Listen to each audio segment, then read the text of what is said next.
going to discuss about religious reformation. What is Reformation?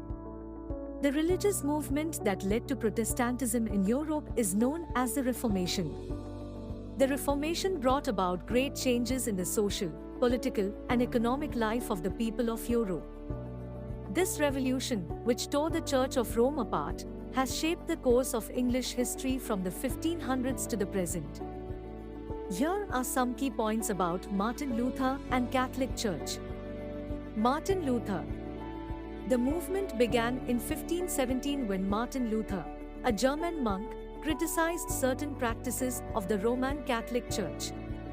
The Catholic Church, with its headquarters in Rome, was one of the oldest continuous religious institutions in the world.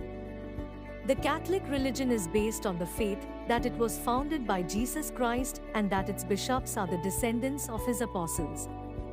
The Pope is believed to be the successor of Saint Peter and is therefore a symbol of holiness. Other principles of the Catholic Church include the Eucharist, the consecrated bread and wine which, according to the faith, become the body and blood of Christ during Mass, purgatory, a process of purification before souls can enter heaven, and indulgence, the full or partial reduction of earthly punishment, granted by the Church after the sinner has confessed and received absolution or forgiveness. In the later Middle Ages, the Church deviated from its ideals and possessed many weaknesses. Among its many corruptions was the indiscriminate sale of indulgences. Luther was revolted by the abuse of the practice, and he wrote out 95 points attacking the abuse. He nailed his 95 theses to the church door at Wittenberg. This proved to be one of the main catalysts of the Reformation.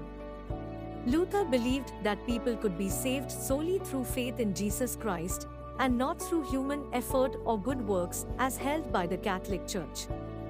He was excommunicated by Pope Leo X, but Lutheranism soon became popular. Calvinism. After the Reformation, Europe had several large Protestant churches and some smaller Protestant religious groups. An important one among them was Calvinism, founded by John Calvin of France. Calvin firmly believed that the final authority in the state was not the prince, as with Luther, but the community, ruled by elders or presbyters. His followers in Scotland, in England, and later in America were known as Presbyterians and Puritans. This slide is about English Reformation. Though Lutheranism had spread in Germany, no powerful state had put Luther's views into practice by rejecting the authority of the Pope. It was England which first took this momentous step. As a result, the English Reformation is seen as an event of paramount importance all over Europe. Henry VIII. English scholars were as enthusiastic as the Germans in seeking the new learning. Yet they could make little progress in the real task of reform by themselves. Only Henry VIII or Cardinal Wolsey, Henry's powerful chief minister, was in a position to start the action in England. But Henry VIII had no quarrel with the Pope. On the contrary, he heartily condemned Luther and even wrote a book against him. For this, Pope Leo X gave Henry the title of Defender of the Faith. However, it was Henry VIII who was ultimately responsible for the English Reformation. Immediate cause of the quarrel with the Pope was Henry's desire to divorce his wife Catherine of Aragon. Henry VIII was very eager to marry Anne Boleyn, with whom he had fallen in love.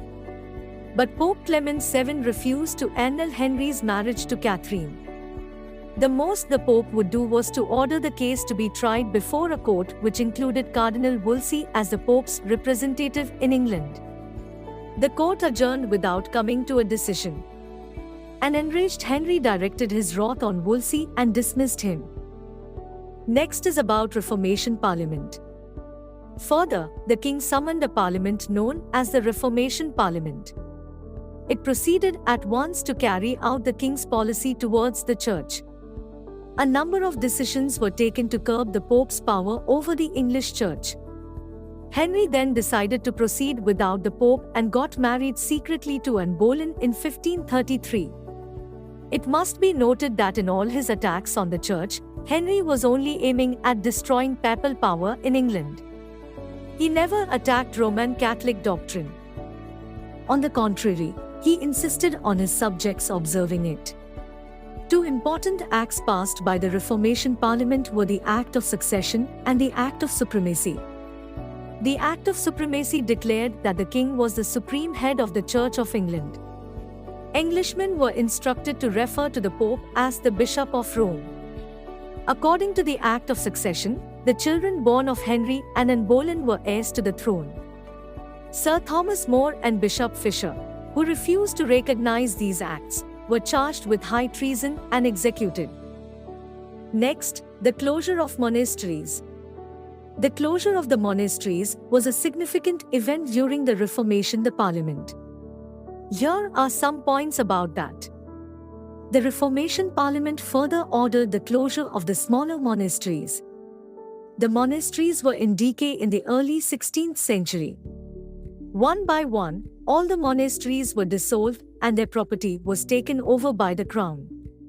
At that time, the monasteries owned a quarter of England's land and their annual income was greater than that of even the king.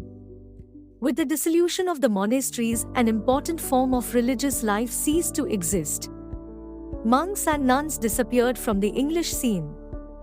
Their absence made the transition to Protestantism easier during Edward VI's time, for the monks were the chief representatives of the Catholic Church. Thomas Cromwell, a new minister who gained power during this period, aided Henry in plundering the monasteries. Most of England remained mute witnesses to the dissolution of the monasteries. In Catholic Yorkshire, however, an army of disgruntled people, calling themselves the Pilgrimage of Grace for the Commonwealth, marched under the leadership of Robert Uske. Uske was executed by Henry VIII. Reformation was a political movement at first. It is about the Reformation in England at its early stage. The Reformation in England at this juncture was only a political one where the king became the supreme head of the church.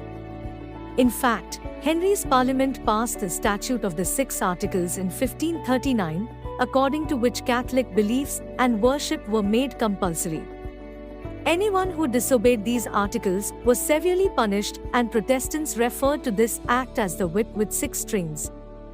The dogma and the ritual of the church therefore remained virtually unchanged. But the church could not continue in this condition without the intrusion of Protestant doctrine for long. Next slide is about Edward VI. These following key points are about Edward VI and the shift towards Protestantism in England. It was during the reign of Edward VI that the Church of England became definitely Protestant. Henry's break with Rome was the first step towards Protestantism, but during his time he prevented the introduction of Protestant doctrine. Alterations in religion came rapidly in Edward VI's reign. The Church in England was becoming the Church of England. This was due to a number of reasons. The restraints imposed by Henry were removed. An English Bible was introduced, which paved the way for individual interpretation. Continental reformers brought variations of continental Protestant thought into the country. And finally, there were political advantages to England adopting Protestantism. The Catholic form of worship was strictly banned in England. The Parliament met and the first Act of Uniformity was passed. By this act, a common prayer book in English was introduced and made compulsory. Priests were permitted to marry. The Bible was accepted as the sole repository of religious truth. The Church of England became more radically Protestant than at any other time in its history. Mary First. Points are about Mary First and her reign. When Mary ascended the throne, there was a swing back to the Catholic religion. This sudden change of direction checked the headlong rush towards Protestantism. She revoked the Acts of Uniformity and Supremacy and reintroduced Catholicism with a vengeance. She gave the people a choice to either turn or burn. The Marian persecutions began with the burning of John Rogers, the editor of a Protestant Bible. Soon Latimer, Ridley and Cranmer, who supported Protestantism, followed a similar fate. Maria's holy bonfires, however, had the opposite effect. Several gruesome incidents were reported. This implanted in the English people a deep-rooted suspicion of Rome which was to last for centuries. All this prepared the way for the religious compromise of the reign of Queen Elizabeth. Elizabeth I. Some points about Elizabeth I and the religious settlements during her reign. Religion was a vital question when Elizabeth ascended the throne. Within a short span of hardly 30 years, the country had experienced three religious settlements: the Anglo-Catholicism of Henry, the radical Protestantism of Edward, the return to Roman Catholicism under Mary. Elizabeth chose to be Protestant and brought about the Anglican settlement. She restored the acts of supremacy and uniformity, but with alterations. The Queen now called herself the Supreme Governor of the Church and not the Supreme Head. This change of title was a concession to Catholics. The new Act of Uniformity introduced a modified prayer book all over the nation. The Queen made the transition to Protestantism with relative ease. The national religion of England, which is Anglicanism, dates from the time of Queen Elizabeth. Puritans. The following points are about the Puritans and their relationship with Elizabethan's church. Elizabeth's church was attacked by a sect called the Puritans.